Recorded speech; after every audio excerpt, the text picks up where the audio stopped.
अगर किसी इंसान के शरीर पर 80 घाव हों, एक आंख न हो, एक हाथ कट चुका हो और पैर बेकार हो, तो हम कहेंगे अब आराम करो। लेकिन अगर वही इंसान फिर भी घोड़े पर चढ़कर दुश्मन की ओर बढ़े, तो इतिहास उसे क्या कहता है? इतिहास उसे कहता है महाराणा सांगा। ये किसी राजा की तारीफ नहीं, ये उस आदमी की कहानी है जिसे तोड़ा गया लेकिन झुकाया नहीं गया। चलो जड़ से शुरू करते हैं। महाराणा सांगा का जन्म कब, कहां और किस घर में हुआ? करीब 1482 ईस्वी, मेवाड़ की राजधानी चित्तौड़गढ़। पिता महाराणा रायमल, मेवाड़ के शासक। माता रानी रतन कुंवर, जो हालवंत के झाला राजपूत वंश से थी। और ये बात याद रखना, रानी रतन कुंवर सिर्फ मां नहीं थी, चरित्र निर्माता थी। उन्होंने सांगा को सिखाया राज करना नहीं, राजपूती मर्यादा निभाना। तो क्या सांगा अकेले वारिस नहीं थे? क्या ये बात सही है? बिल्कुल नहीं। महाराणा रायमल के कई पुत्र थे, जिनमें से मुख्य 3 हैं: प्रताप सिंह, पृथ्वीराज, संग्राम सिंह यानी सांगा। अब कहानी का मोड़ सुनिए। एक ज्योतिषी ने कह दिया राजा बनेगा संग्राम सिंह। बस यहीं से भाइयों में भाई नहीं, प्रतिद्वंदी पैदा हो गए। ओह, क्या सच में राजगद्दी की लड़ाई में सांगा की एक आंख चली गई? हाँ, भाई द्वारा किए गए हमले में उनकी एक आंख नष्ट हो गई। सोचिए, 20-22 साल का युवक राजा भी नहीं बना और आधा अंधा हो गया। यही कोई और होता तो टूट जाता, लेकिन यहीं से महाराणा सांगा जन्म लेते हैं। जो आदमी दर्द से दोस्ती कर ले, उसे दुनिया हरा नहीं सकती। फिर सत्ता किससे मिली? लगातार युद्ध और साजिश से। लेकिन अंततः 1508 ईस्वी में संग्राम सिंह अपने भाइयों को पराजित कर मेवाड़ की गद्दी पर बैठे। अब वो सिर्फ राजा नहीं थे, घावों से तपे हुए नेता थे।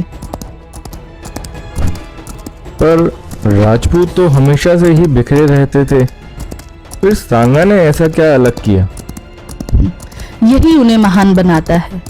उन्होंने कहा, या तो हम साथ लड़ेंगे या अलग अलग मरेंगे।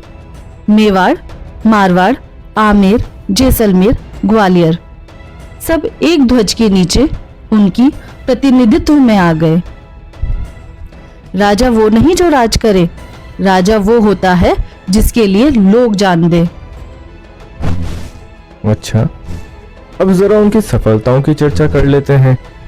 हाँ, पहली बड़ी सैन्य सफलता 1519 में गांगरोड का युद्ध मालवा के सुल्तान महमूद खिलजी द्वितीय के खिलाफ हुआ था। सांगा ने महमूद खिलजी द्वितीय को हराया, बंदी बनाया, लेकिन मारा नहीं, उसे सम्मान के साथ छोड़ दिया।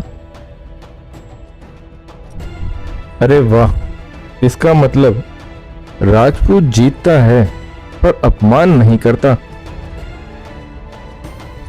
फिर दिल्ली सल्तनत कब टकराई?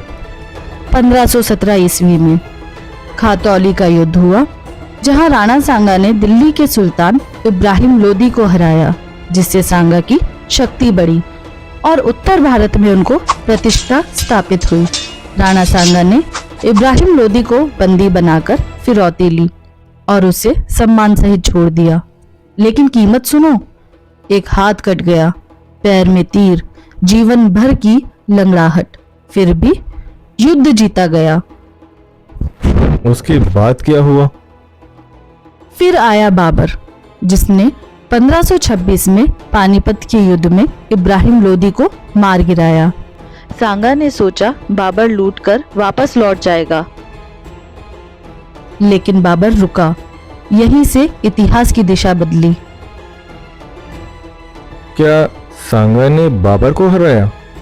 हाँ, बयाना के युद्ध में लगभग 16 फरवरी 1527 में राणा सांगा और मुगल बादशाह बाबर की सेनाओं के बीच लड़ा गया था, जिसमें राणा सांगा की सेना ने मुगल सेना को हराकर बयाना का किला जीत लिया, जिससे बाबर घबरा गया।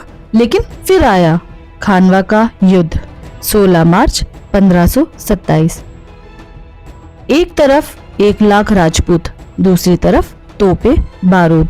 तुर्की की युद्ध रणनीति थी। यह युद्ध केवल सत्ता के लिए नहीं था, यह तय करने वाला था कि भारत का भविष्य किसके हाथ में जाएगा। युद्ध आरंभ हुआ। राजपूतों का आक्रमण इतना भीषण था कि बाबर की सेना डगमगा गई। एक क्षण ऐसा आया जब बाबर को लगा कि पराजय निश्चित है, लेकिन तभी तोपों की गर्जना गूंजी, रणनीति बदली और उसी समय राणा सांगा गंभीर रूप से घायल होकर मूर्छित हो गए। राजपूत उन्हें युद्ध भूमि से बाहर ले गए और यहीं से इतिहास में करवट बदल ली।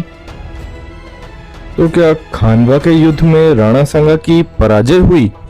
हाँ, पर उन्होंने हार स्वीकार नहीं की। वे फिर से युद्ध की तैयारी करने लगे। लेकिन तभी इतिहास का सबसे पीड़ादायक अध्याय लिखा गया।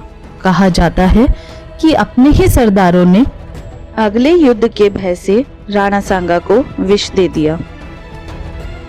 सन 1528 में मेवाड़ का यह सीन सदैव के लिए शांत हो गया। राणा सांगा दिल्ली की गद्दी नहीं जीत पाए, लेकिन बाबर जीतकर भी भयभीत रहा। उसने तुजुक-ए-बाबरी में लिखा, राणा सांगा मेरी सबसे बड़ी चुनौती था। तो लोगों के बीच आज भी यह एक बड़ा विवाद है कि क्या सांगा ने बाबर को बुलाया? इतिहास साफ कहता है नहीं। बाबर को बुलाया दौलत खान लोदी और आलम खान लोदी ने। अगर सांगा ने बुलाया होता तो वो बयाना में बाबर को हराता क्यों? तो क्या महाराणा सांगा हार गए? नहीं, जो आदमी 80 घावों के बाद भी घोड़े से उतरने को तैयार ना हो, वो इतिहास में हारता नहीं। कुछ लोग सवाल पूछते हैं, लेकिन सदियां जवाब देती हैं। यह देश महाराणा सांगा को जानता है। जय मेवाड़, जय भारत।